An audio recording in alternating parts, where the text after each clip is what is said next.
Try this exercise into your daily routine starting today. It is safe and effective.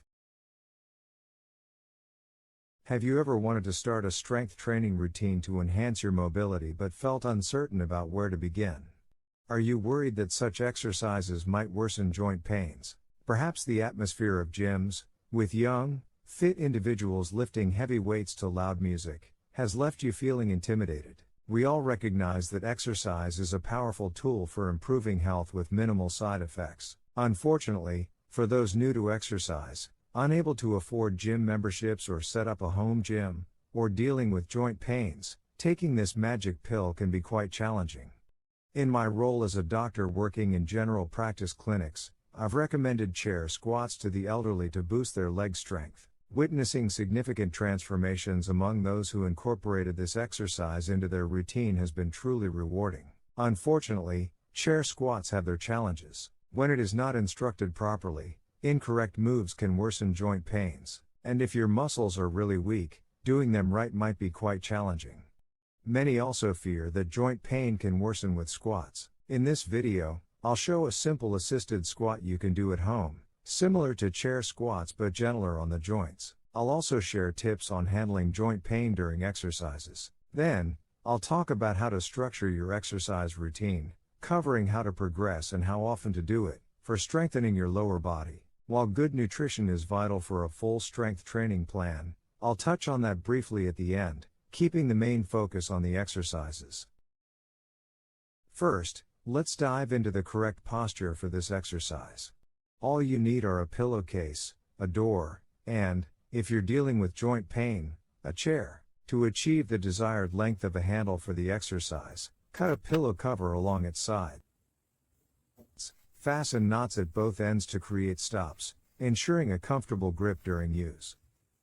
If you have a sewing machine at home, like myself, you can create a handle with a 66-inch long loop using 2 mini paint roller sleeves and nylon webbing as the material. Alternatively, a long microfiber towel can be used as a substitute for a pillowcase. Before commencing the exercise, if the floor is slippery, consider wearing shoes for sufficient friction, as there's a slight risk of slipping when leaning backward. Begin by standing in front of a partially open door, facing it squarely. Hang the pillowcase or strap on both sides of the door frame, creating an improvised handle in the direction shown in the video. Position yourself squarely facing the end of the door, holding the towel with your arms close to your sides. Make sure your elbows create a 90-degree angle, and the forearms are parallel to the ground when the towel is fully taut. Now, extend your arms fully and lean your body backward, and maintain a straight back, imagining lifting your chest proudly towards the sky. While keeping the arms straight and leaning backward with straight back, bend your knees to approximately 90 degrees, aiming to bring your thighs parallel to the ground. Now, straighten your legs and return to the initial position, keeping the straight elbows for entire sequence. The safety of this exercise lies in the fact that, firstly, the knees never go beyond the toes, protecting the knee and ankle joints. Secondly, it avoids straining the lower back by maintaining neutral posture of the spine.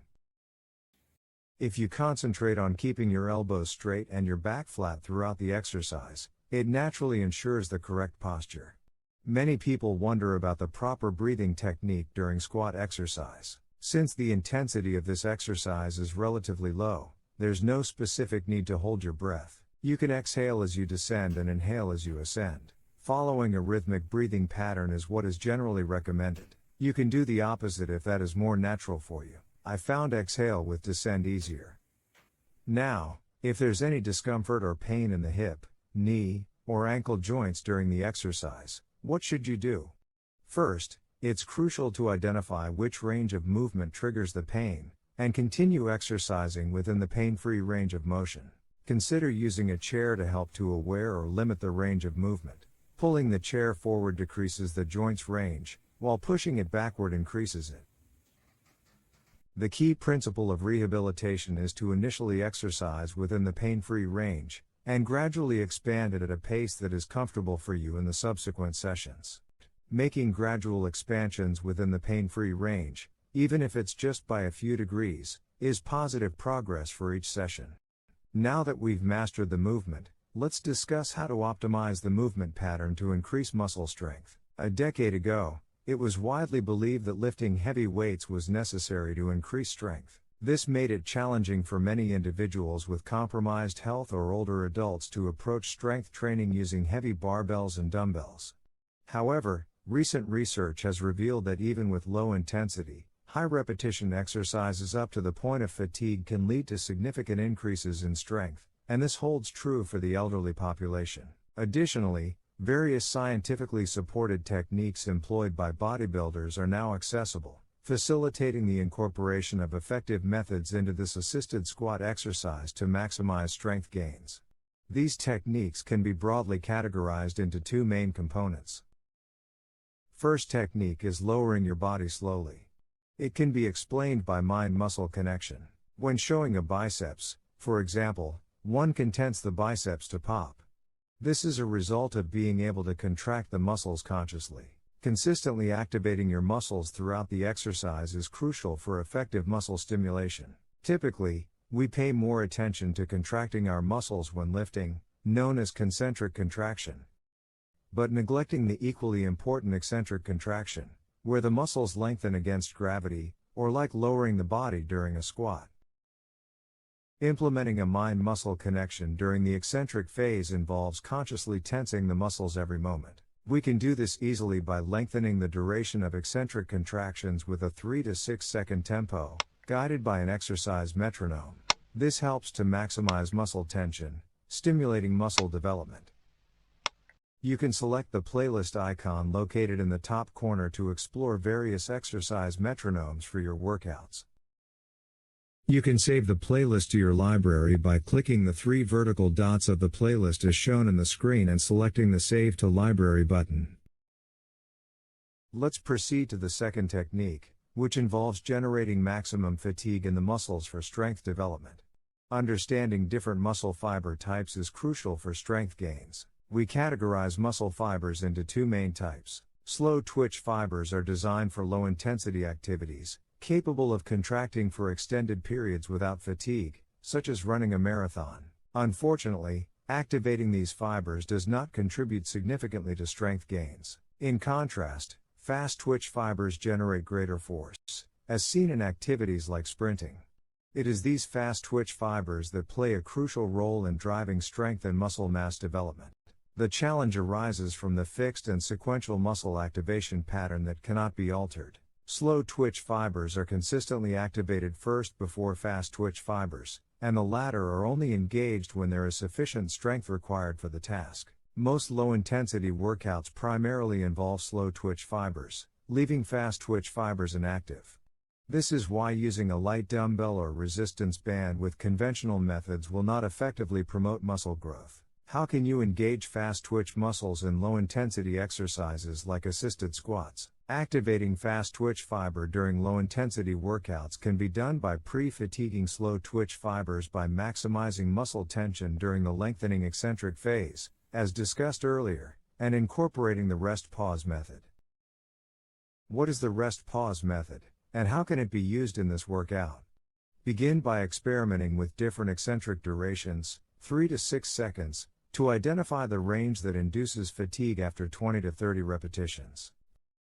Pause by skipping 1 or 2 repetitions on the exercise metronome and resume the squat until the next fatigue sets in. Pause again and repeat this process until you can only perform 3 repetitions. These final 8 to 10 reps are crucial for stimulating fast twitch fibers and achieving proper strength gains. And that's it. You don't need to do additional sets. Adding 1 or 2 sets after a 2-minute rest period might be necessary in more advanced stages after a few months. However, starting with 1 set initially is sufficient if done properly to fatigue. Sensations such as burning and pumping arise from tissue swelling and the release of discomfort-inducing metabolites. These are vital stimuli for muscle growth, and you can experience them during this exercise method. If you experience soreness and fatigue the next day or two, it indicates that your muscles have entered the recovery phase. During this period, it is advisable to give your muscles adequate rest. Gentle stretches or light aerobic activities like walking are recommended. For beginners, soreness may last around 3 to 4 days, gradually decreasing with continued exercise over a few weeks. Once you no longer feel any soreness or only 10 to 15% soreness remains, you can resume the workout. It is generally recommended to perform the training once every 2 to 3 days. When is a good time to do this exercise? Incorporating this exercise into your routine, ideally around 10 to 15 minutes after a meal, provides strategic benefits. This timing optimizes glucose utilization, facilitating post-meal glucose regulation. Imagine your muscles acting like a sponge, efficiently absorbing the glucose released from the consumed meal. Should I eat differently when starting this workout? Regarding protein consumption, most adults adhering to a balanced diet face no risk of deficiency, meeting the standard requirement of 0.8 grams per kilogram. Protein supplements become unnecessary for those maintaining such a diet. However, for older individuals, it is advisable to aim for good quality protein at 1 gram per kilogram of body weight. This recommendation is particularly crucial as they experience reduced gastrointestinal function and less effective utilization of protein absorption. I will delve deeper into this topic in an upcoming video. Try this exercise into your daily routine starting today. It is safe and effective, and can be done easily at home. If you happen to know someone who is hesitant about exercising, especially those dealing with chronic conditions or joint pains, consider sharing this video to guide them in benefiting from this approach. I look forward to connecting with you in the next video. Thank you for your attention.